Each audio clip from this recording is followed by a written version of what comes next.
This is a piece of writing which I did in around the year 2000. It was in homage to my teacher, Dr. Francis Rolls, who died in June of 1982, and it was published in 2001. It's called One Consciousness. I've often noticed that many of the world's great philosophical and religious teachers, towards the end of their lives, come to the realization that everything is a part of the one universal consciousness. It's not a vague realization or a partial one, but something very significant, almost like the culmination of all their work and lives. It is as if certain people develop the capacity to see beyond the world of appearances, beyond duality, to the ultimate cause. Rumi, in the Masnavi, tells a story which illustrates this point. It tells of some ants who are on a piece of paper which is being written on by a pen. One ant says, "How wonderful it is that the pen can do this writing." Another slightly wiser ant says, "No, it is not the pen that writes, but the hand that holds it."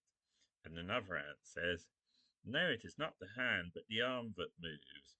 And so the ants go back in the causal chain until one ant, who is a little bit sagacious, says, "No, the writing is caused by the universal spirit that gives movement to all things." And that's from the Masnavi, Volume 5. Dr. Rolls was one such man, and was certainly a little bit sagacious. I do not want to dwell on his innumerable sayings to illustrate various points, except for one where he said, "Do not believe anything I said 5 minutes ago," because for a thing to be fresh and alive and appropriate to the moment, it has to be constantly rediscovered and reformulated by each new generation, and indeed by each individual. Yet, right at the end of his life, Dr. Rolls made some important statements that were the culmination of all his work and are a jumping off point for the future development of that work. He gradually reduced and simplified his work to meet his aim in the most direct way, in the same way that an artist, having mastered the techniques of painting and drawing, gradually simplifies his technique until he is able to express all with just a few strokes of the brush. So in this article, I would like to consider those themes from the point of view of my own experience, to see what they mean, and to see especially what their influence might be on how we live and how we relate to the world about us. And Dr. Rolls said, "The remembrance of Paramatman and coming to the stillness is the key. Nothing else is necessary." And then on his last Sunday in June 1982, he said, "The need now is for simplicity. We have been habitually complicating everything. It is only necessary to be quiet and to keep things simple. We have had everything upside down and back to front. There is only one consciousness. The levels are levels of impediment to that consciousness. Everything is that consciousness. That is what we have to feel and know. Everything is that consciousness." Taking that statement as a starting point, it is noticeable that he does not say some things are that consciousness and some things are not. He says everything is. It can be a difficult concept for the rational mind to accept, but it is a fundamental tenet from which to develop our paradigm, because it implies that whatever we experience in our lives is a part of that consciousness, both the things we understand and the things we do not understand. As the Lawrence van der Post put it, you have to learn to trust your bad luck as much as your good luck, as it's all a part of the same thing. So perhaps we need to view events from a much larger perspective, as often our judgments are based on a very limited ego perspective, for very few of us know what the purpose of our lives really is. One of the most important factors in our lives is the fundamental view we have of the world and all creation. Is it a chaotic world full of chance and accident, or is it a world based on consciousness? Or, as Albert Einstein once said, the most important question we can ask ourselves is the universe a friendly place? For it is this touchstone of belief that determines how we respond to life, and it is from this that all our actions and reactions stem. If we see the world as governed by chance, then it is a frightening place where anything could happen at any moment if we put a foot wrong, or if anyone else does. This can lead to a belief in the survival of the fittest and a need to control the world about us. For surely, without our intervention, events will not go in the way we think they should. As Andrew Weil, MD, says, the paranoid and the mystic share much in common. Paranoid persons believe there is a conspiracy in the universe against them. Mystics believe there is a conspiracy on their behalf. This concept of a conscious universe is really helpful because it gives meaning to everything. To know that whatever happens is the result of consciousness makes an individual feel safe and loved. We may not know the reason why something happens.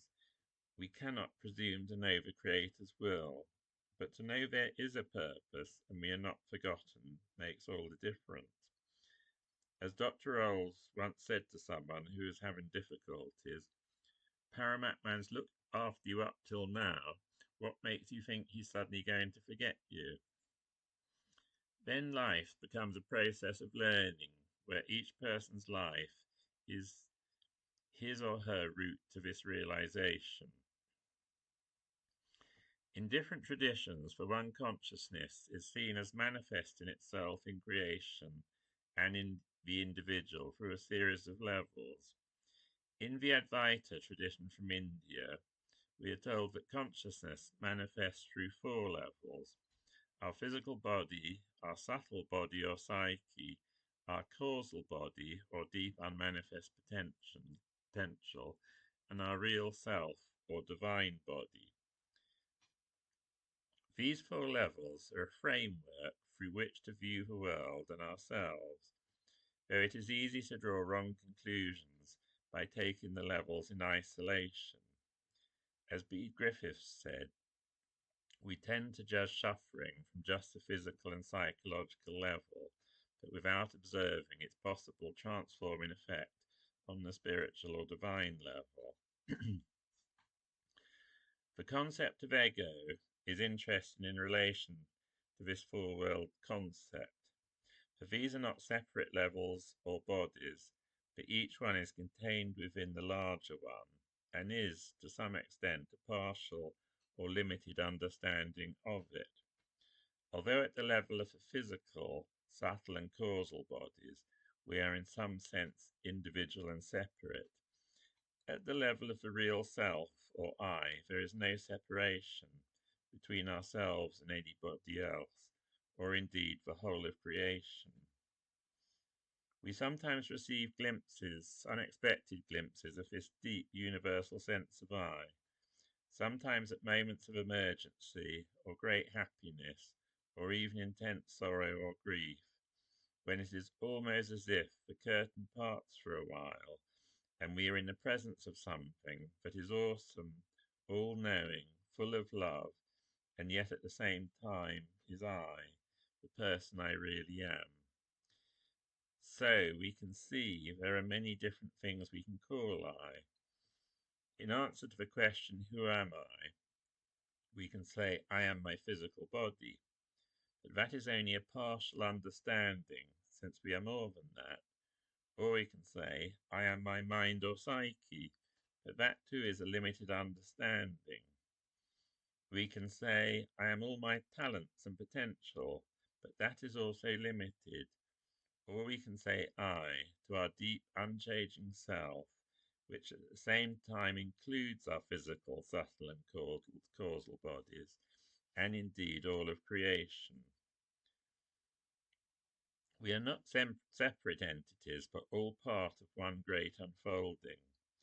So when we identify our sense of I with less than the real self, it is a question of mistaken identity. We are creating an impediment out of something that is really an aspect of consciousness. So we can understand more of Dr. Rawls's statement, the levels are levels of impediment. How can consciousness be an impediment? Surely it is all due to our limited perception in identifying self with just body, psyche, or potential, and seeing the phenomenal world of manifestation as a separate reality rather than as the manifestation of consciousness. Thus, from the point of view of our deeper selves, there is no such thing as a material world on the one hand and a spiritual world on the other, for it is all perceived as a spiritual world. The duality of matter and spirit is caused by our own perception and the level of ourselves which we identify, so that we see the world as a projection of our own limited sense of self rather than as it really is. This viewpoint has profound implications in relation to our perception of things. It is always almost necessary to first ask the question, who am I? Or to which I do you refer? For instance, if someone asks the question, is there free will? The answer would be, is there free will for whom? So the question of free will becomes secondary to the question, who am I? For if there is only one I, then there is only one will, not a myriad of conflicting wills. As Einstein also observed, there's always a greater will behind our ability to will the free will. With regard to this question of our apparent individuality, and yet our all being part of one whole, I find the Tibetan Buddhist tradition helpful. In the Tibetan Buddhist pantheon, there is a great variety of different deities. However, these are not really individual deities, but are all manifestations or aspects of the one consciousness or Buddha nature. Thus, Avalokiteshvara represents the manifestation of the Buddha's all-seeing compassion, and Manjushri represents the manifestation of the Buddha's wisdom. In the same way, we, through our apparent individuality, represent particular aspects of the nature of the one consciousness, so we all play varied roles in one single unfolding drama. Upside down and back to front.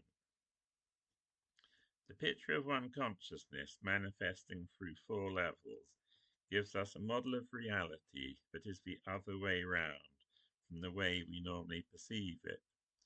For instance, we see the physical as the main reality, with mind and consciousness as small remote specks deep within our brain. But as quantum physics shows, the entire physical universe is just a ripple on a vast quantum realm of potential. The reality, therefore, is probably the other way round. Matter is within consciousness and a part of its expression. From this view, consciousness is not something remote, but immanent right now in every aspect of life that we encounter, and the only thing that needs changing is our perception. As Dr. Rawls once said, it is not far away, it is right within our reach. It is only because we don't believe it, do we? We have been so taught that we are sinful beings cut off from God since Adam and Eve in the garden. We just don't believe it's within our reach. And that was The Voyage of Discovery, page 67. Then let us look at life and death. Normally we judge events from within the context of our lives of 60 years and 10. And when we say expect the worst, we refer to the death of the physical body. But what if death is actually the best experience of our lives? A return to who we really are and where we really belong, a return home. In the case of a near death experience related by Dr. Raymond Moody, of a medical student who resuscitated one of his professors after a cardiac arrest, the professor's first words to the student were, "Never do that again. You brought me back to death, not life." Also, illness is usually seen as an unwanted nuisance, something that thwarts all our plans, the causes of which are usually ascribed to some event in the past. But is it not more likely that its causes are in the future? Illness can prepare us for an event or vacation yet to come, like a deep initiation into the depths of our being that perhaps only an illness can reveal. This is not in any way to belittle suffering, but just to suggest that there may be more to it. Naturally, we try to eradicate suffering where it is possible, but when we are unable to change a situation, then it has to be turned around and seen in a different light. Things are not always what they seem, as the following Chinese story illustrates. A poor farmer's horse ran off into the country of the barbarians. All his neighbours offered their condolences, but his father said, "How do you know that this isn't good fortune?" After a few months, the horse returned with a barbarian horse of excellent stock. All his neighbours offered their congratulations, but his father said, "How do you know that this isn't a disaster?" The two horses bred, and the family became rich in fine horses. The farmer's son spent much of his time riding them. One day he fell off and broke his hip bone. All his neighbours offered the farmer condolences, but his father said, "How do you know that this isn't good fortune?" Another year passed, and the barbarians invaded the frontier. All the able-bodied young men were conscripted, and 9/10 of them died in the war. Thus good fortune can be disaster, and vice versa. Who can tell how events will be transformed? And that was from a translation of the Tao Te Ching by Stephen Mitchell, page 117. What then is the main practical implication of this model? For myself, it is the realization that at each moment I am being lovingly held and looked after and presented with the best thing possible, no matter how contrary the situation may sometimes appear. The universal consciousness, which is also our true selves, clearly needs no modification. The level at which any modification is necessary is that of our individual psyches, in order to dissolve the cloud of ignorance obscuring the natural brilliancy of who we really are. So that just as we each represent manifest aspects of the one consciousness, so gradually we return back into that immensity as we become more transparent and more able to reflect the universal. But even here, are we as individuals really doing anything? As the Mandukya Upanishad points out, the self unfolds itself to itself. So there is no question of chance or missed opportunities. It seems inevitable that we are each led along our own path of realization at just the right time. Or as Dr. Rolls put it at the last Sunday, a simple reversal of thinking is necessary. E.g., we think we are being carried inexorably toward our death, but in reality we are being lovingly carried towards our birth. We are being made new, not old. That's why we can have confidence and let the old drop off like old clothes, old suffering, old sins that we are attached to.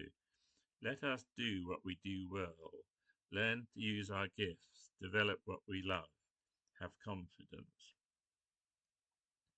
However, it does seem that there are two stages to this realization. Firstly, through stillness, we realize the presence of the self within. And secondly, we discover that this self is not just within, but is everywhere and in everything, and manifesting in all the varied forms we experience. All our life experiences contribute to and are a part of this realization, so that living our lives and self realization are not two separate things. How do we realize this in our daily lives? As individuals, we are all very different, and we each find our own ways of coming to stillness and remembering the one consciousness. When Dr. Rolls was asked this question, he said, "You just go on and persist." This I feel is immensely important, for it is easy to become disheartened. It reminds me of the story of the two frogs who fell into a bowl of milk. The first frog said, "We're lost," and he sank to the bottom and drowned. But the other frog went on kicking and kicking until eventually the milk turned into butter and out he hopped. The way to liberation, recommended by some of the great Vedic teachers, including the Shankaracharya, Tulsidas of the 17th century, and Ramana Maharshi of the first half of the 20th century, is not just by spiritual exercises or creating better causes, increased merit, or paying off karmic debts, but by realizing deep in our being that there is in reality no separate ego to accumulate karmic karma or debts, and so acknowledge the one ego of which we are all part. It was in painting a picture of this model of reality in which consciousness is ever present and not far away, but Dr. Rolls told this story. Three men spent a lifetime trying laborious to climb a wall. When at last they succeeded, the first man laughed so much he never came back. He jumped down and disappeared for keeps. The second man laughed inordinately. He laughed so hard he fell down on the wrong side of the wall and suffered multiple injuries. But the third man laughed a good-natured kind of way and came back to help his friends.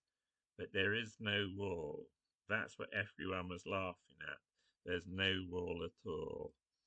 And that's from the Voyage of Discovery, page 125, 126.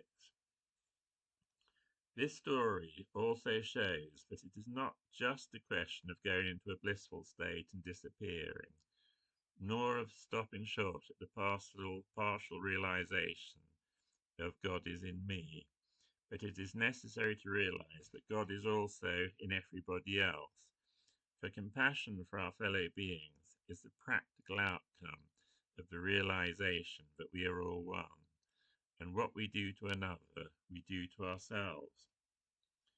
Thus, in learning to embrace and integrate all sides of our varied natures and all aspects of our lives, we begin to experience the non-dual mystery, not as a remote elevated state, but as day-to-day life with all its apparent contradictions. In order to embrace non-dualism, it is necessary to live with paradox and apparent contradiction, to live with the both and. For to come close to understanding a universe that is all consciousness, it is necessary to be able to live with two apparently contrary views at the same time and feel no contradiction. This is the great paradox. For instance, the world is all consciousness and is unfolding just as it should, and yet there is also a part to be played by individuals in introducing change if that is their role. This is because they are not something separate, but are a part of the consciousness and a part of that unfolding. So it is quite possible to accept that everything is consciousness and there is no accident, and also play a part in eradicating an injustice or introducing social reform or a new paradigm in science, or being passionate about both what we find unjust and also what delights us. So we appear to be doing and achieving, succeeding and failing, making decisions, making great efforts, and at one level it is necessary to think this. But at the back of one's mind, it is also necessary to know that one is doing none of it. And the more this is understood, the more it undermines our false sense of separation and of being an independent doer. And the more we can understand Dr. Rolder's observation that it really is all Paramatman's show. And it ends with a quotation from Rumi's Masnavi, Volume 1. If we come to ignorance, that is his prison, and if we come to knowledge, that is his palace, and if we come to sleep, we are his intoxicated ones, and if to wakefulness, we are in his hands. And if we weep, we are a cloud laden with the bounty dispensed by him, and if we laugh, at that time we are his lightning. And if we come to wrath and war, 'tis the reflection of his might, and if to peace and forgiveness, 'tis the reflection of his love. Who are we? In this tangled, complex world, what thing other than he indeed hath he who is single like Aleph? Nothing, nothing.